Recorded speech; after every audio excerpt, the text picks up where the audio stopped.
Hola, ¿qué tal? ¿Cómo están? Qué gusto saludarlos. Yo soy Alex Ramírez Arballo y bueno, aquí estoy una vez más con mi amigo el pizarrón, la pizarra, el whiteboard. Vamos a hablar sobre un asunto rápidamente, voy a ir a esto, un asunto que es muy caro para mí. Yo creo que he construido toda mi vida académica en torno a esta noción y a esta idea. Voy a ir directamente al grano, voy a hablar sobre el círculo hermenéutico. Pero antes de que entre en materia, déjame decirte un poco en un tono personal que cuando yo era muy niño, muy niño, me di cuenta que de alrededor mío, como seguramente te pasó a ti, como nos pasó a todos, pues había una gran cantidad de cosas que sucedían, que pasaban. Y yo tenía que comprender todo aquello que estaba aconteciendo, ¿no? Había cosas naturales, como por ejemplo un trueno, que me daban tanto miedo, un trueno, un rayo, el ladrido de un perro. Pero había cosas, pero también había otras cosas, cosas artificiales.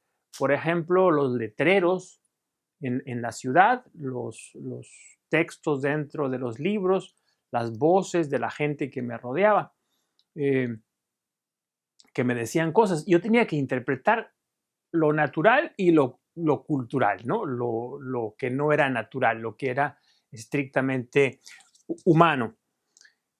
Yo no sabía que existía una filosofía que abordaba este asunto de la interpretación. Muchos años después me daría cuenta de ello. Y este asunto, esta disciplina, pues es la hermenéutica, una disciplina filosófica. Bueno, vamos a hablar sobre el círculo hermenéutico. Y como yo soy muy formal, voy a poner aquí un título, ¿no? Que ojalá se pueda ver, porque no soy un experto en la tecnología y a veces es algo muy oscuro, hermenéutico. A veces algo muy oscuro y a veces no se ve bien. Y si no se ve, perdónenme ustedes, aquí dice el círculo hermenéutico. ¿Qué es el círculo hermenéutico? Bueno, el círculo hermenéutico es un concepto que trata de explicar cómo tú y yo interpretamos. ¿Cuáles son los elementos que entran en juego en el proceso de la interpretación? Y el primer elemento que tenemos que tener en cuenta, ustedes perdonarán, pero no soy yo, evidentemente, un artista, pero ya estaba viendo aquí un stickman, un hombre de palo, ¿no? El primer elemento es la conciencia. ¿Y quién es la conciencia? Bueno, es la persona. Me gusta mucho esa palabra, la persona, aunque también se le conoce como sujeto, ¿no? Hoy en día vemos por todas partes, en el contexto académico se habla de subjetividades, ¿no? Eso es algo muy propio de la posmodernidad, las subjetividades. La persona no es algo dado, ¿no? Sino es algo en perpetua construcción, dicen los teóricos de la posmodernidad. Usted no me cree a mí. Yo prefiero usar la palabra persona, que la vinculo siempre a un nombre, un apellido, a una historia concreta. Bueno, la persona está aquí, aparece como conciencia de ser y estar en el mundo, como conciencia de devenir, como conciencia de acción. Y vamos a hablar un poco de esto, porque la interpretación es algo que supone dinamismo, ocurre en movimiento, ¿no? Entonces tenemos a la persona y del otro lado tenemos lo que yo llamo de T-square, así les digo a mis estudiantes, ¿no? El cuadrado de la T. ¿Y qué es el cuadrado de la T? Bueno, el cuadrado de la T es el texto, ¿sí? ¿Y en qué consiste el texto? Bueno, el texto es un vehículo de información. Esto que tú estás viendo ahora mismo dentro de ese marco en YouTube es un texto. Sí, es un texto audiovisual. Ahí hay información, hay un mensaje, hay algo que se dice. Y entonces tú tienes que tratar de comprender eso, ¿no? Hay mensajes simples y mensajes complejos. Hay mensajes unívocos y mensajes equívocos. Un ejemplo de un mensaje unívoco sería un mensaje tan sencillo y tan simple como por ejemplo, un semáforo. Un semáforo es un mensaje unívoco. Frente a la luz en rojo, pues uno tiene que detenerse y punto. Y si no se detiene, pues uno está violando la ley. Y si lo agarra un policía, usted no puede argumentar, bueno, eso para ti es detenerse. para mí es seguir caminando. Hombre, no, el policía no va a operar así, la ley no va a operar así. Es un signo unívoco, pero hay signos equívocos, ¿no? Por ejemplo, el poema Primero Sueño de Sor Juana. ¿Qué significa ese símbolo totalmente equívoco? No totalmente equívoco, pero equívoco, ¿no? Es decir, hay elementos que podemos interpretar y aquí está el quid de la cuestión.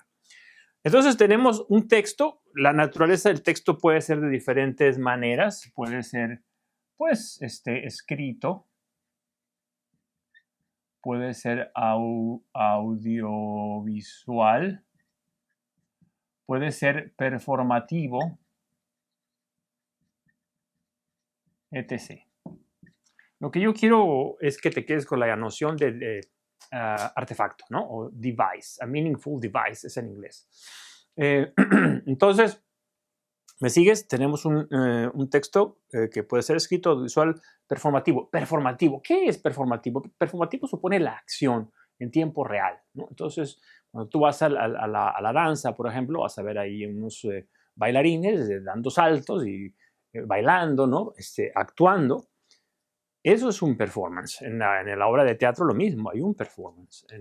Aquí mismo hay un performance. Cada vez que estoy delante de una multitud, de un grupo de personas, hay un performance. Si vas a la iglesia, vas a ver al sacerdote ahí, al líder religioso, haciendo su performance. Si vas a un meeting político, vas a ver al candidato o al presidente o al líder político haciendo su performance. Y esto es un texto también susceptible de ser interpretado. Bueno, tenemos a la persona y tenemos al texto. El texto, vamos a pensar en esto. El texto, vamos a ir ahora de derecha a izquierda. El texto tiene un contenido, ¿no? Un contenido, también podemos llamarle un signo.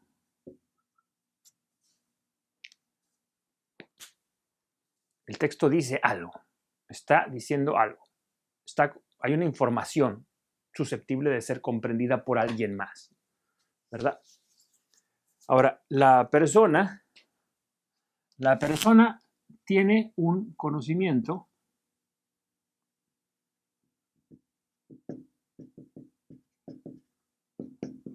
un prejuicio. La persona tiene un prejuicio. Este prejuicio es hijo de la experiencia del mundo.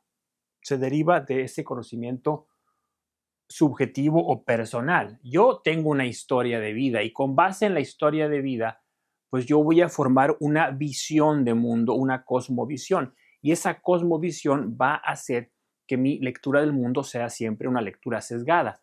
Las lecturas son lecturas sesgadas, lecturas que parten de un prejuicio. Y el prejuicio no es un término negativo, no.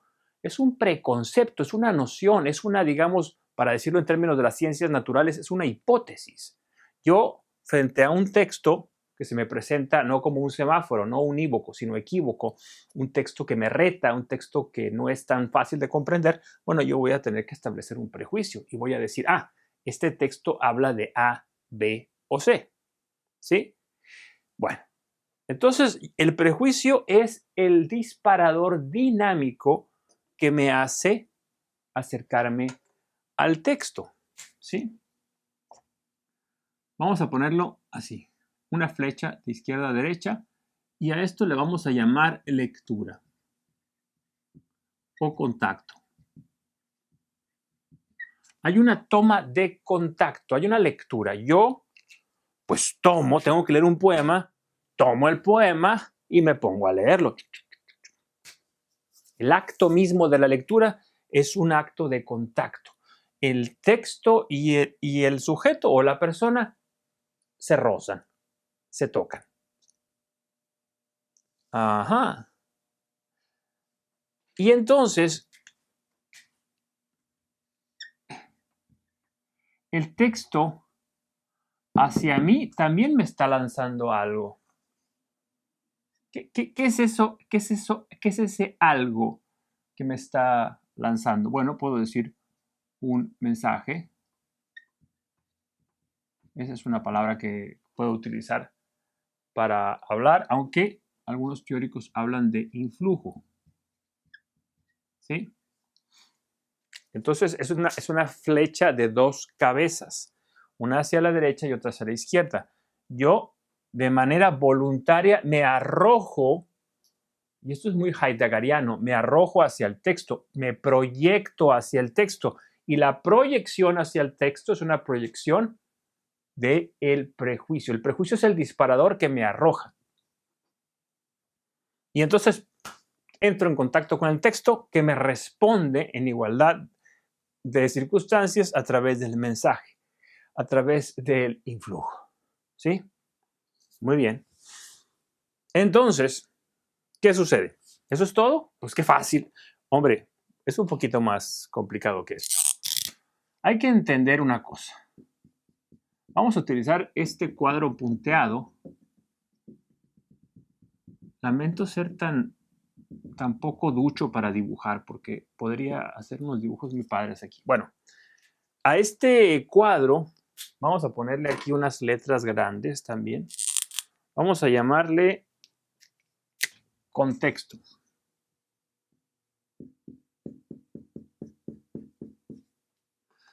Toda lectura es contextual.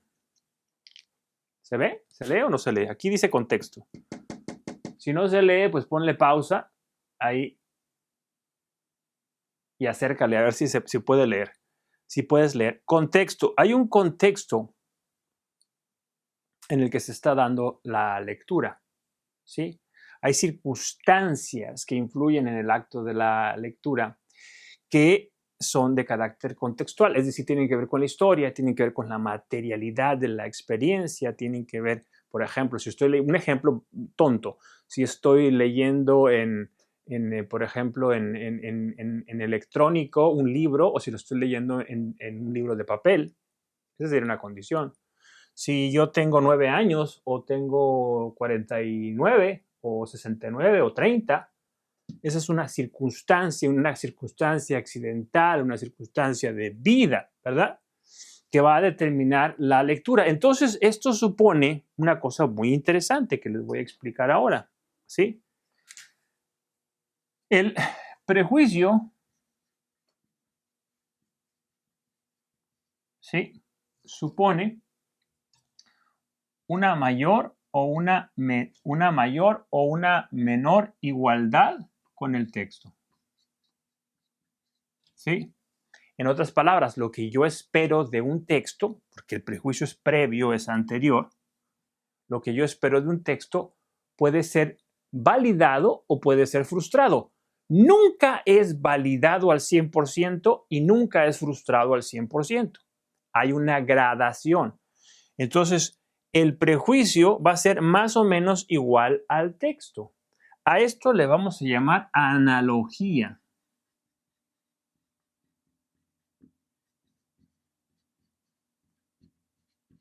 Analogía conclusiva. Yo voy a determinar una proporcionalidad. Entre mayor sea la igualdad, ¿sí? Entonces mayor se valida mi prejuicio o mi hipótesis, como decía, sobre el texto. Si entre menor sea esta analogía, pues menos se va a validar mi prejuicio. ¿Ya? Mi hipótesis, mi idea general. Y voy a poner un ejemplo que trate de summarize, ¿no? ¿Cómo se dirá en español? Se me va la palabra, resumir, ¿no? Que trate de resumir todo lo que estoy diciendo aquí. Por ejemplo, si yo tengo una idea, o si yo admiro mucho, por ejemplo, a algún actor, alguna actriz, ¿sí? Entonces me entero que acaban de lanzar una película, de estrenar una nueva película. Entonces yo inmediatamente voy a querer ir a ver esa película, como sucede, por ejemplo, con esas personas que son fanáticas de sagas, ¿no? De las películas de superhéroes o de las películas de Star Wars, de la guerra de las galaxias, como se decían en mis tiempos. Entonces esa gente luego va, ¿no? Y se visten y todo, y están ahí a la medianoche en el cine esperando, deseosos por entrar. Evidentemente esas personas tienen un prejuicio bastante positivo, no tienen una noción muy positiva, esperan que la película satisfaga sus necesidades porque son unos convertidos a la fe de esa saga, de esas películas. Esto es parte del conocimiento, parte de la historia de vida, parte de la experiencia personal de vida, ¿sí? Entonces, yo tengo un prejuicio. La película va a estar espectacular, pero para yo saber si esto es mayor, más o menos igual a mi prejuicio, yo tengo que enfrentarme al texto.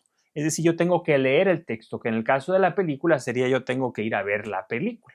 Entonces yo voy a ver la película, que me parece un buen ejemplo porque yo estoy sentado en la butaca y entonces estoy leyendo a través del contacto, estoy visualizando a través de mis órganos sensoriales, mis ojos, y la película está lanzándome ahí los fotones, ¿no? Los rollos de los chorros de luz, que son un influjo, que son un mensaje, que son una actualización del texto. Estamos ahí los dos acoplados en el acto maravilloso de la lectura. ¿Qué va a pasar al finalizar la película? Bueno, que yo voy a tener una mayor o menor igualdad con el texto, una analogía conclusiva parcial. ¿Por qué parcial? Hombre, porque no se puede cerrar la interpretación. Yo voy a decir, caramba, la película no era tan buena como yo esperaba. La película estaba más bien chafona, ¿no? La película estaba renqueante, floja, no es lo que yo quería en definitiva. Caramba, qué malo. O voy a decir, Dios mío, esta película va a más, esta saga va a más. Cada nueva edición, cada nueva película que se hace es mejor. ¿Dónde vas a parar, George Lucas? ¿Dónde vas a parar con tu genialidad? Digamos que son dos posiciones extremas. Lo que sucede, muchachos, muchachas, lo que sucede casi siempre es algo in between, algo en medio, algo que queda en medio, ¿no? Es decir, tu prejuicio es validado hasta cierto punto y es echado por tierra hasta cierto punto. ¿Me explico? Hay una lectura parcial, hay una validación parcial y hay una refutación parcial. Entonces, ¿qué? Bueno, pues esto supone que hay una actualización del sujeto. Voy a poner esta marca verde aquí, ¿no?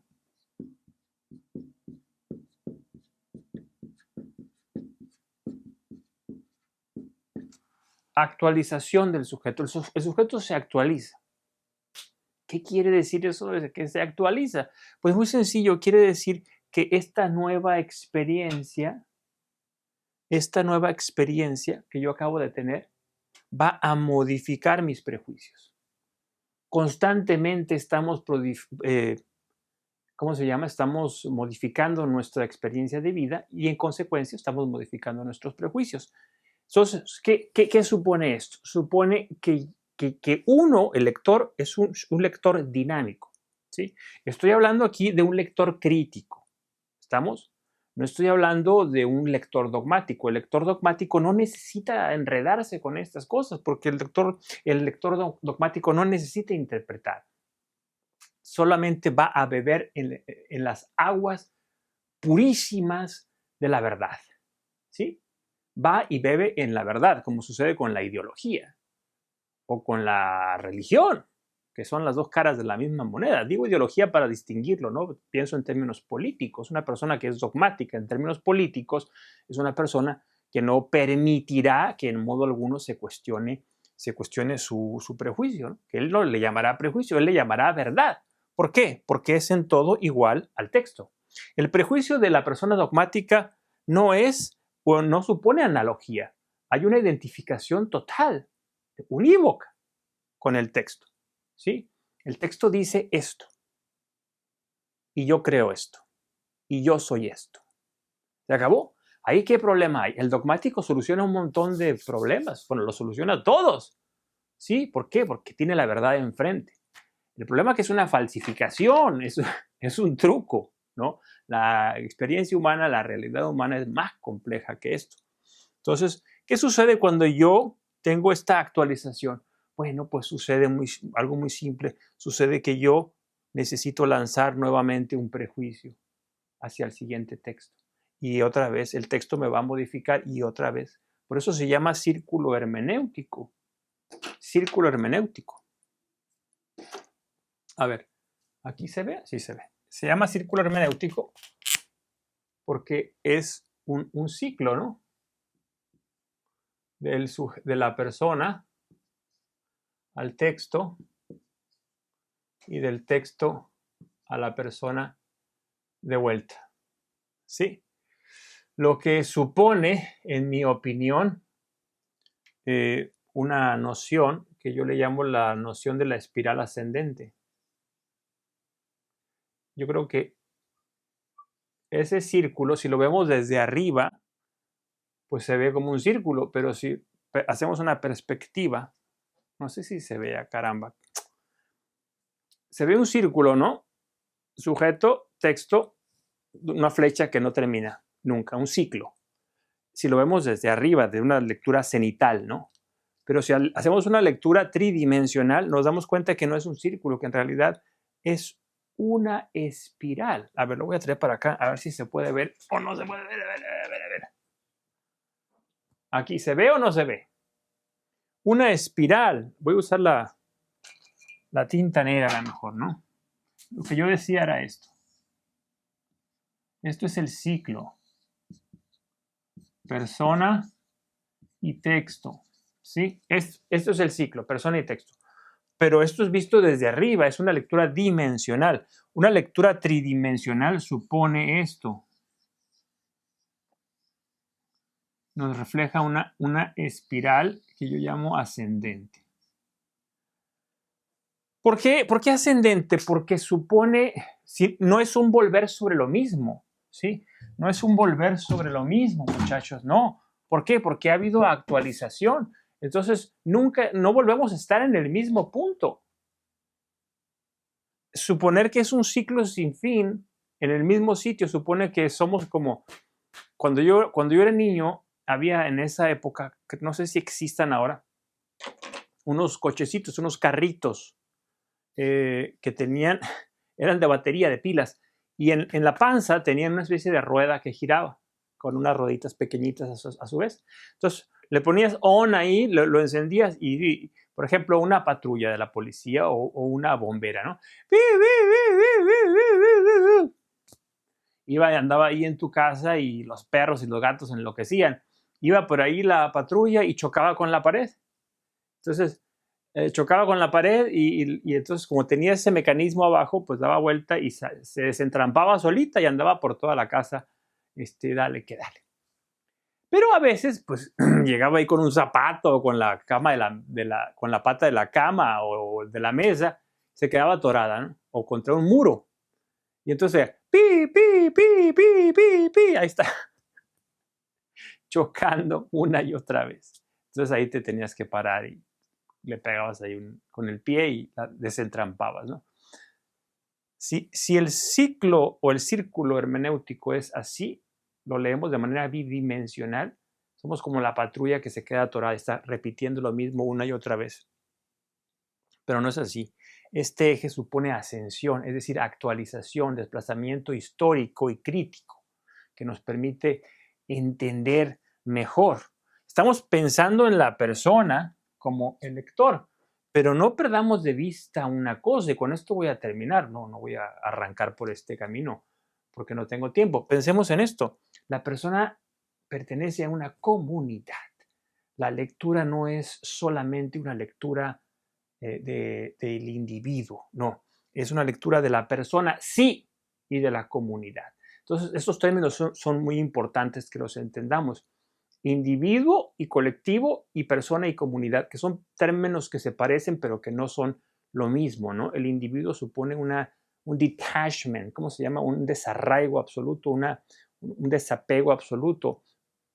La colectividad supone una imposición dogmática de lecturas, ¿sí?